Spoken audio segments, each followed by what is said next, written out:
Setiap warna di sini memiliki makna yang masing-masing. Mari kita pelajari.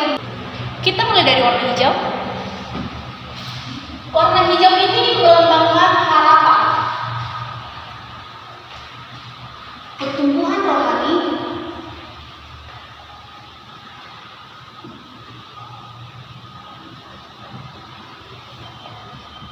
dan juga kehidupan baru.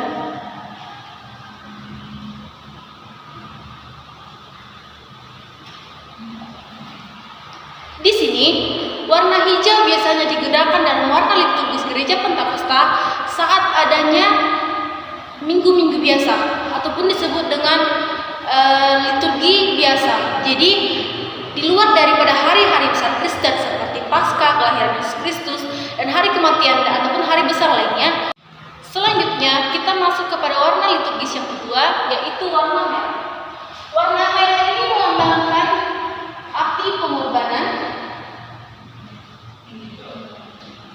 kesetiaan, dan api. Apa yang dimaksud dengan pengorbanan, kesetiaan, dan api? Ini merupakan suatu lambang yang ditujukan bagaimana Tuhan Yesus itu telah mengorbankan dirinya bagi kita untuk menunjukkan kesetiaannya kepada kita. Api ini adalah warna merah. Api ini adalah sebuah warna di mana Roh Kudus itu turun melalui api atau disimbolkan dengan api. Selain itu, warna merah ini digunakan saat hari-hari Pentakosta.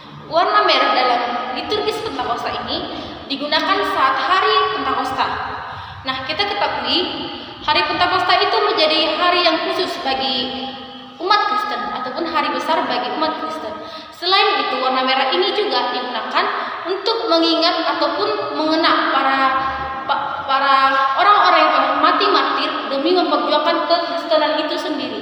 Kemudian ada warna ketiga dari liturgis Pentakosta yakni warna ungu. Warna ungu ini sendiri melambangkan kesedihan dan juga pengorbanan.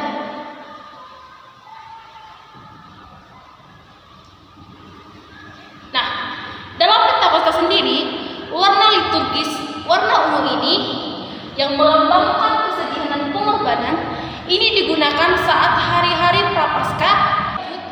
Selain hari Paskah, warna ungu ini juga digunakan saat hari puasa. Ataupun kita mengetahui bahwa dalam kekristenan itu ada yang namanya puasa 40 hari ataupun puasa saat Prapaskah. Nah, warna ini digunakan saat ini, warna ungu.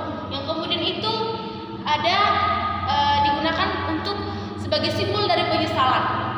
Kemudian warna keempat dari liturgis Pentakosta yaitu ada merah muda. Merah ini merupakan warna yang menyala namun juga lembut. Nah, warna merah muda ini melambangkan sukacita di tengah penyesalan.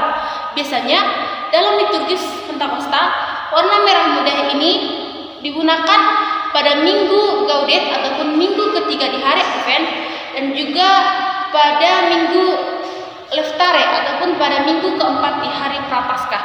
Di saat ini maka merah muda adalah dianjurkan. Tadi disebutkan bahwa merah muda ini artinya menyala namun lembut.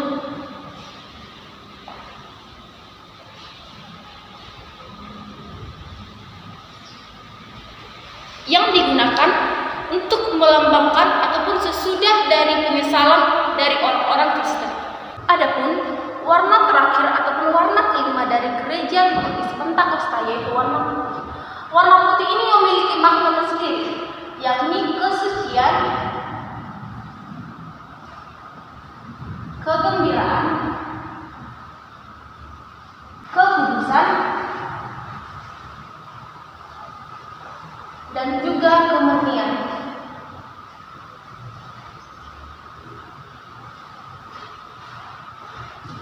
Warna putih ini sendiri digunakan saat hari-hari besar Kristen ataupun hari-hari di mana kita merayakan bagaimana besarnya kasih Tuhan itu ataupun melambangkan bagaimana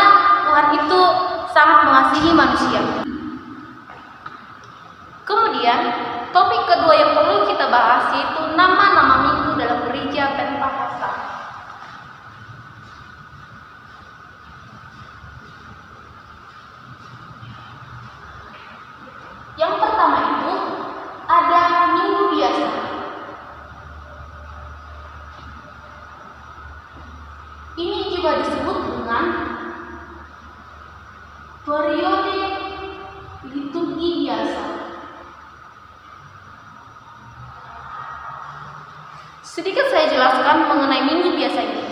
Minggu biasa dalam gereja Pentakosta ini berarti adalah minggu-minggu di luar hari-hari besar Kristen ataupun minggu-minggu yang disebut dengan periode liturgis biasa. Di sini biasanya tidak ada perayaan-perayaan khusus yang dilakukan oleh orang Kristen. Yang kedua ataupun liturgi kedua dari gereja Pentakosta yang kedua itu ada yang namanya Minggu Advent.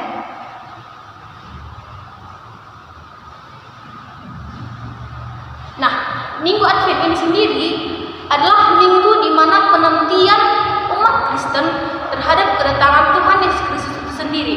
Biasanya Minggu Advent itu dimulai sejak 4 minggu awal sebelum perayaan Paskah. 4 minggu awal sebelum Paskah.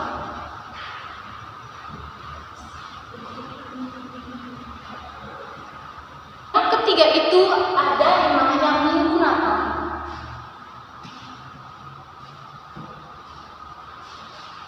Nah, di sini kita sudah mengetahui apa itu Natal atau bahkan makna Natal itu sendiri bagi orang Kristen.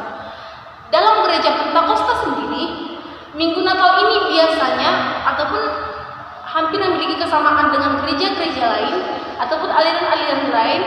Misalnya ini jatuh pada tanggal 25 Desember. Berikutnya itu ada yang disebut dengan Minggu Epifani.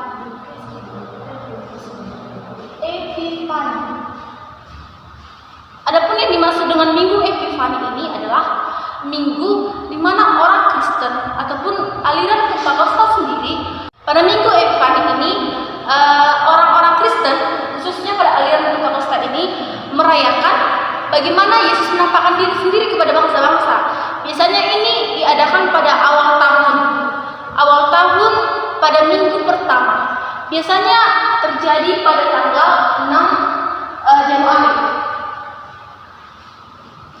Dalam minggu ini mungkin ada pergeseran, namun tetap pada minggu pertama pada awal tahun. Ini akan diadakan yang namanya Minggu Epifani. Yang kelima itu ada yang namanya Minggu Paskah.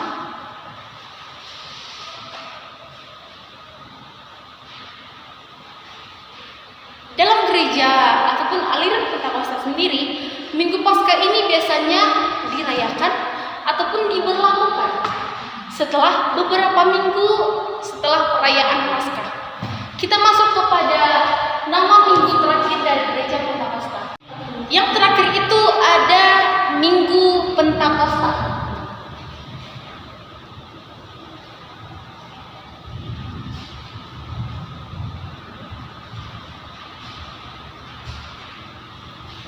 Sesuai dengan nama alirannya, pada Minggu Pentakosta ini dirayakan pada saat turunnya Roh Kudus.